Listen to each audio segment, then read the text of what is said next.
السلام علیکم ورحمۃ اللہ وبرکاتہ۔ الحمدللہ وحدہ والصلاۃ والسلام علی من لا نبی بعدہ۔ اعوذ باللہ من الشیطان الرجیم، بسم اللہ الرحمن الرحیم۔ من ذا الذی یشفع عندہ الا بإذنہ یعلم ما بین ایدیہم وما خلفہم۔ یہ آیت الکرسی ہے اور اس کا یہ حصہ ہے شفاعت کے اوپر مشتمل، اور اس حصے کے اندر اور اس آیت کے اندر اللہ نے اپنا ٹوٹل اختیار بیان کیا ہے، اپنا کل اختیار یہاں پر بیان کیا ہے۔ اصل میں یہ چیزیں بیان کرنے کا مقصد یہ ہے کہ کوئی شخص تمہیں اللہ کے نام سے دھوکہ نہ دے۔ یہ ان تمام چیزوں کا مالک صرف اللہ ہے۔ وہ چاہے کسی کی شفاعت ریجیکٹ کر دے چاہے مان لے، اصل پورے کا پورا اختیار کسی کو بخش دینے کا، کسی کو معاف کر دینے کا یا کسی کی سفارش قبول کرنے کا ٹوٹل اختیار صرف اللہ رب العالمین کے پاس ہے۔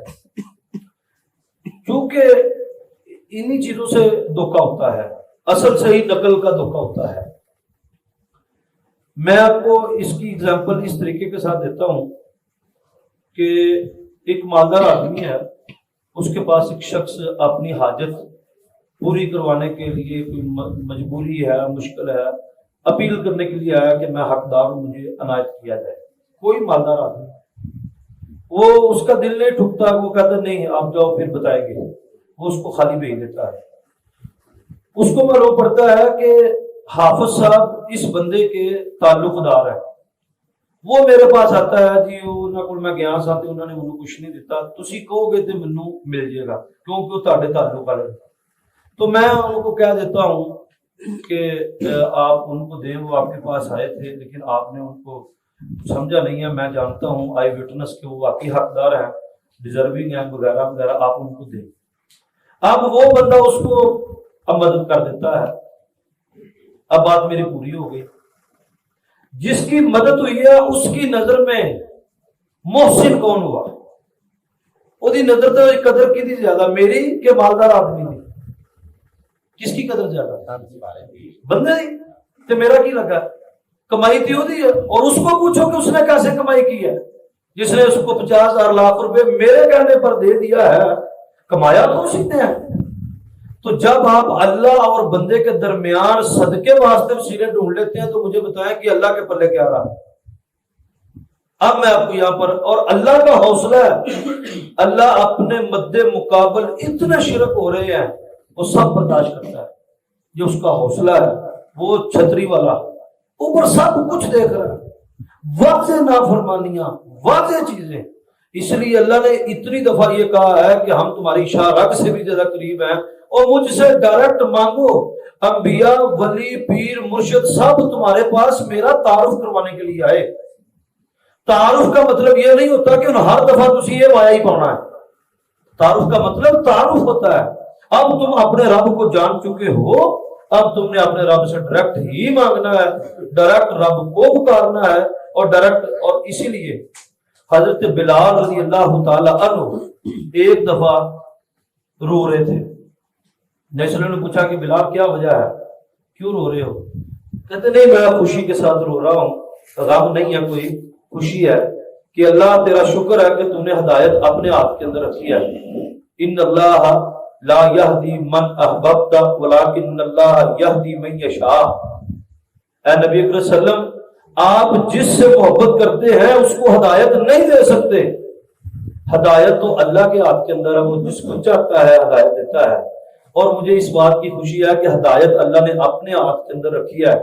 اگر آپ کے ہاتھ کے اندر ہدایت دینا ہوتی تو آپ پہلے اپنے رشتہ داروں کو بانٹتے، پھر آپ اس کے ارد گرد، پھر مکہ والوں کو، پھر مدینہ والوں کو، پھر عرب والوں کو۔ میں تو حبشہ میں رہتا تھا، پتہ نہیں میری باری کدھر ہونی سی۔ اللہ کے ہاتھ کے اندر ہدایت کہ آپ کے بہت سارے رشتہ دار آپ پر ایمان نہیں لائے، اللہ نے میرے دل کے اندر آپ کے ایمان کو جمع کیا اور میں نے اسلام قبول کیا۔ تو اللہ نے اس بات کو بیان کیا، ان اللہ لا یہدی من احببت۔ نبی صلی اللہ علیہ وسلم نے کتنی کوشش کی کہ میرا چاچا کلمہ پڑھ لے، یہاں تک کہ آپ نے یہ بھی فرمایا کہ میرے کان چ کہہ دے یہ نہیں بڑا ہے، لیکن وہ جاتے ہوئے کیا گیا کہ میں اپنے باپ دادا کے دین پر مر رہا ہوں.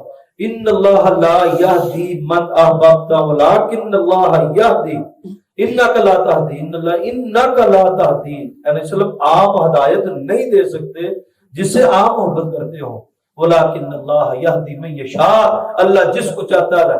اچھا اللہ جنوں چاہتا عزت دینا، جنوں چاہتا ذلت دینا، یہ سارا کوئی ڈائریکٹ ہے. یہ سب کچھ کیا ہے؟ جنوں مرضی پوچھ لو ہے تو زبانی یاد ہے. اور یہ جنوں چاہتا عزت دینا، جنوں چاہتا ذلت دینا، یہ ڈائریکٹ ہے.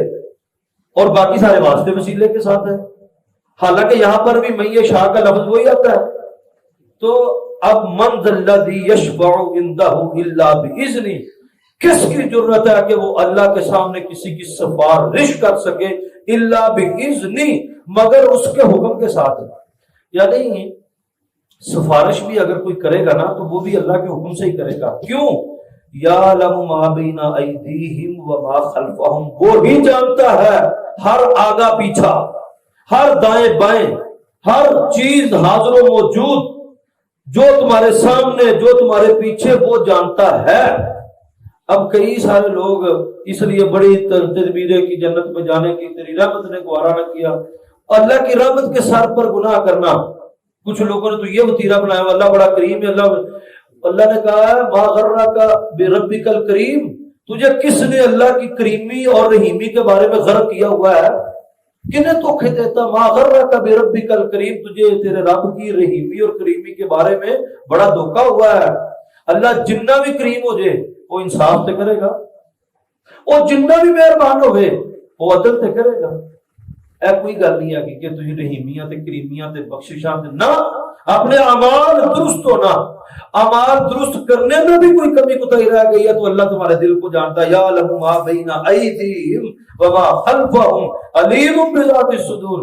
تسی دل دے وچ کوڑ چکی پھرو تے آکھو کہ اللہ دے رسول سفارش کر دین. اللہ علیم بذات الصدور، جھکے ہوئے دلوں کے لیے سفارش ہے. جنہوں نے واقعہ تب زندگی اللہ دی ہوئی کے مطابق گزاری، پھر بھی کوئی کمی کوتاہی ہو گئی ہے تو اللہ کہے گا چل یار سفارش کر دے، کیونکہ دل چ ڈالے گا. یہ دلیری کے ساتھ گناہ کرنا. اور کچھ ایسے ہیں کہ جناب جی رحمت کے پھول گریں گے، محمد مسکراتے جنت میں جائیں گے، رحمت کے پھول گریں گے، ہم اٹھاتے جائیں گے، نبی کی سفارش ہے، ہم تیرے امت میں سے ہیں، تیرے حبیب کی امت میں سے ہیں، اور فلان ہے اور فلان ہے. تو گویا یہ آپ کو جس بندے نو آج یقین ہو جاوے کہ اللہ کے رسول میری سفارش کر لیں تو ظلم تو باز آئے گا. جنہوں آج یقین ہو جاوے کہ اللہ بڑا کریم ہے وہ زیادتی تو باز آئے گا. جنہوں آج یقین ہوئے کہ میری جنت پکی ہے وہ زیادتی سے باز آئے گا. نہیں، اصل میں بندہ زیادتی سے، نافرمانی سے، بغاوت سے، اللہ کے خوف کی وجہ سے باز آتا ہے. اس لیے اللہ نے ایمان کے ساتھ ایمانیات میں ایک چیز ایمان بالآخرہ، مرنے کے بعد دوبارہ جی اٹھنے پر ایمان، وہ ایمانیات کا حصہ رکھا ہے کیونکہ بندے نو ڈر زیادہ ڈراتا ہے، زیادہ درست رکھتا ہے. تو من ذا الذی، اب سفارش کا صرف یہی کنسپٹ یہ بھی کلیئر کر دوں آج کہ جیسے کہ آپ یہ سمجھیں کہ اگر کسی اسکول کے اندر تقریب ہو رہی ہے، سالانہ انعامات کی تقریب ہو رہی ہے، جیسے ابھی صدارتی ایوارڈ بھی ملے ہیں، ان صدر صاحب کو تو نہیں پتا کیڑا ایوارڈ کنوں دینا ہے. وہ ٹیبل پر ایوارڈ سجے ہوتے ہیں اور ایک وائس چانسلر یا کوئی بھی آپ نے M N A M P A ایک مہمان خصوصی بلایا ہوتا ہے. وہ بندہ باہر سے آتا ہے، انہوں نہیں پتا کہ ٹیبل پہ انعام کدے نے. وہ کس کو پتا ہے؟ وہ کالج یونیورسٹی اسکول کے مینجمنٹ کو پتا ہے. ان کا ایک بندہ وہاں کھڑا ہوتا ہے، وہ کیا کرتا ہے؟ وہ صرف ٹیبل تو چک کے انہوں پڑھانا تے وہ گل چ پا دینا. سفارش نہیں کیجیے، اے گل ذہن چ رکھ لو. اللہ کہے گا کہ وہ سفارش کر دے، وہ کر دے، وہ بھی کر دے. من ذا الذی یشفع، کس کی ضرورت ہے کہ وہ اپنی مرضی سے ہمارے سامنے کسی کی سفارش کر سکے؟ الا باذنہ، مگر اس کے اذن کے ساتھ. اذن لفظ جڑا ہے نا وہ سمجھنا کوئی اوکھا کو نہیں، عربی زبان ہے. کوئی مولوی صاحب کو باذن، اذن کس کو کہتے ہیں؟ الا، مگر باذنہ، اس کے اذن کے ساتھ، اس کے حکم کے ساتھ. یہ پکی بات ہے. تو اللہ کے رسول بھی جو کوئی سفارش کریں گے تو اب دیکھیں نبی اکرم صلی اللہ علیہ وسلم، یہ بات دنیا میں ہی آپ کو بتا دیں، عبداللہ بن ابی منافقین کا سردار رئیس المنافقین مرا، اس کا بیٹا نبی اکرم صلی اللہ علیہ وسلم کے پاس آیا اور کہتا اللہ کے رسول میرا باپ فوت ہو گیا ہے، اس کا جنازہ پڑھا دیں.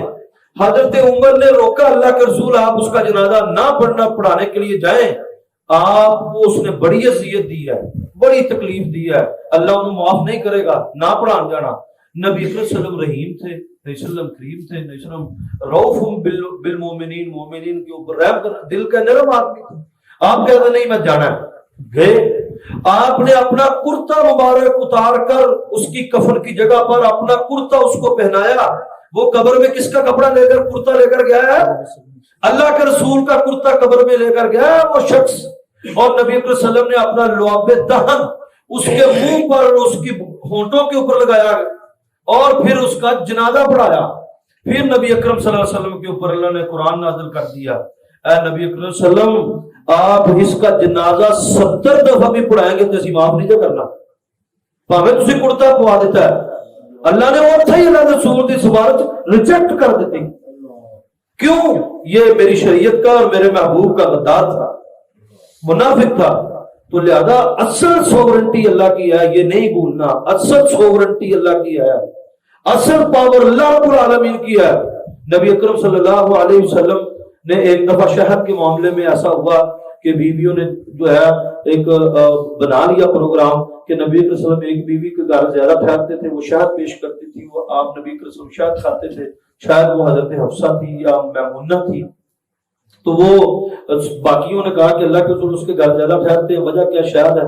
اب انہوں نے کہا کہ اللہ کے رسول صلی اللہ علیہ وسلم دوسرے کے گھروں میں جب آئے تو سب نے ایک بات کہنی ہے، علیہ السلام آپ کے منہ مبارک سے جو ہے نا وہ ہمک آ رہی ہے، بس اس سے زیادہ کوئی لفظ نہیں میں یوز کر سکتا، بس ہمک ٹائپ کوئی چیز آ رہی ہے۔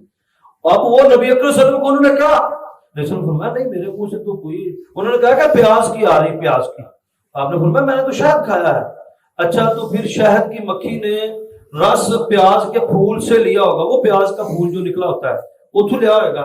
اللہ کی گل عقل چ نہیں آتی، مکھی کہیں سے بھی رس لے لے بعد میں اس کی ہمک باقی نہیں رہتی، کسی بھی پھل سے لے لے، لیکن انہوں نے نبی اکرم صلی اللہ علیہ وسلم نے کہا کہ کھایا میں نے شہد ہے، اور اگر پیاز کی ہمک آ رہی ہے تو آج کے بعد میرے اوپر شہد حرام ہے، میں شہد نہیں کھاؤں گا، یہ بات کر دی۔ اور شہد اللہ کی حلال کردہ چیز، اور حلال اور حرام کا اختیار کس کا ہے؟ صرف اور صرف اللہ کا۔ یا ایھا النبی لم تحرم ما احل اللہ لک تبتغی مرضات ازواجک، سورہ تحریم کی پہلی آیت۔ اے نبی صلی اللہ علیہ وسلم کیا تسی اپنی بیویاں دی خوشیاں واسطے اللہ دی حلال کردہ چیز نو حرام کرو گے؟ احل اللہ لک تبتغی مرضات ازواجک، اپنی زوجک، ازواجک، بیویوں کی خوشی کے لیے تسی اللہ دی حلال کردہ چیز نو حرام کرو گے؟ جاؤ جا کے اعلان کرو کہ شاید حلال ہے اور میں شاید کھاؤں گا۔ پھر نبی صلی اللہ علیہ وسلم نے مسجد نبوی میں ممبر تے بیٹھ کے شاید کھاتا، ممبر تے بیٹھ کے۔ تو یہ ہے اصل اختیار، سوورنٹی اللہ رب العالمین کی ہے پکی، بس تمام انبیاء ولی پیر مرشد صرف اللہ کا تعارف کروانے کے لیے ہے زمین کی۔ من الذی یشفع عنده الا باذنہ، کس کی جرت ہے کہ وہ سفارش کرے اللہ کے حکم کے بغیر؟ یعلم، اللہ کیوں کرے گا کسی کی سفارش قبول؟ کیونکہ یعلم ما بین ایدیہم وما خلفہم، وہی جانتا ہے کہ کیڑا دل تو سچا سی، کیڑا ٹھیک سی، کیڑا واقعہ تو ڈرتا سی، اور کس کے آگے پیچھے کوئی معمار کچھ۔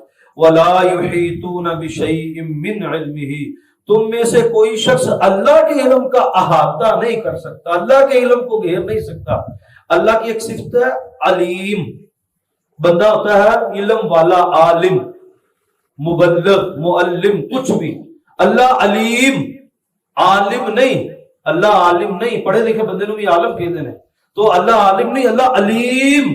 علیم کا مطلب ہوتا ہے کہ وہ ہستی جس سے ہر علم نکلا ہو، دنیا کا ہر علم اس علیم کی ہستی سے نکلا ہے۔ ہمارے پاس جو بھی علم ہے وہ علیم کی دین ہے، وہ العلیم کی ہی دین ہے۔ تو اللہ ہی کون ہے کہ یعلم ما ولا یحیطون بشیء من علمہ، کون ہے جو اللہ کے علم کا احاطہ کر سکے؟ اللہ کو خوب علم ہے ہر چیز کا، ہر معاملے کا، الا بما شاء، مگر جس کو اللہ چاہے۔ اس سے مراد پتہ کیا ہے؟ یہ آیت الکرسی اللہ کی توحید سے بڑی ہوئی ہے۔ اس آیت میں اس میں انکار ہو گیا ہے کہ کسی کے عالم الغیب ہونے کا اللہ کے علاوہ، جی فلاں بھی غیب جانتا ہے، اللہ کے رسول بھی غیب جانتے ہیں، فلاں بھی غیب۔ اللہ ہی اصل میں عالم الغیب ہے، اس کے علاوہ کوئی عالم الغیب نہیں ہے۔ اللہ ہاں نبی صلی اللہ علیہ وسلم نے غیب کی خبریں دی ہیں، اور وہ کس کے ذریعے؟ وہ کس کے ذریعے؟ اللہ کی مرضی۔ اب نبی صلی اللہ علیہ وسلم نے کتنی ہی حضرت کربلا کا واقعہ، حضرت حسین رضی اللہ تعالیٰ کی شہادت کا واقعہ نبی صلی اللہ علیہ وسلم نے بیان کیا، آپ نے پہلے بتایا تھا، اور کتنے سال پہلے بتایا، آپ نے یہ خبریں اپنی طرف سے دی۔ پھر نبی صلی اللہ علیہ وسلم غزوہ بدر جس دن لڑنے کے لیے گئے، اس دن رات کو ایک دن پہلے آپ نے کہا کہ اتھے ابو جہل قتل ہو گیا، اتھے فلاں، اتھے عتبہ، اتھے شیبہ، سب بتائی۔ اگلے دن جنگ ہونی تھی، حضرت تعالیٰ کہتے ہیں اللہ کی قسم جنگ کے بعد میں نے ان کی لاشوں کو وہاں پر دیکھا جہاں اللہ کے رسول نے بتایا تھا کہ اتھے تھے۔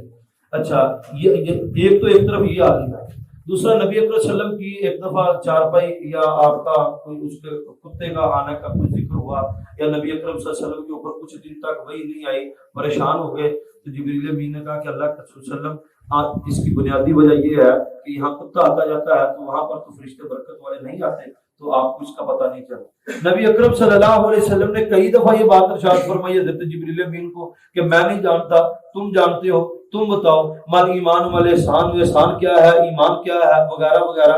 تو کئی ساری ایسی چیزیں رسول اللہ صلی اللہ علیہ وسلم اللہ نے کہہ دیا ہے کہ تمام علم اللہ کے پاس ہے، اور کوئی اللہ کے علم کا احاطہ نہیں کر سکتا، لیکن الا بما شاء، مگر جس کو چاہے اللہ اپنے علم میں سے کچھ عطا کر دے۔ اپنے علم، یہ قرآن اللہ کے رسول سے پہلے ہم تک تو نہیں پہنچا تھا، یہ اللہ کے رسول کے پاس آیا تو ہم تک پہنچا۔ تو نبی اکرم صلی اللہ علیہ وسلم نے قبر کے حالات بیان کیے، جہنم کے حالات بیان کیے، حالانکہ جہنم ہم میں سے کسی نے نہیں دیکھی، جنت ہم میں سے کسی نے نہیں دیکھی، قبر میں ہم میں سے کسی نے نہیں دیکھی، جائے گا تو پتہ چلے گا، اور نہ ہی آج تک کسی نے قبر سے واپس آ کر بتایا کہ ہندا کی ہے یہ، حالانکہ اللہ کے رسول نے یہ سب کچھ بتایا ہے، اور ہمیں معلوم ہے کیا ہوتا ہے، کتنے سانپ ہوں گے، کیا کچھ ہوگا، ان تمام چیزوں کا اصل علم دینے والا کون ہے؟ اللہ تعالیٰ۔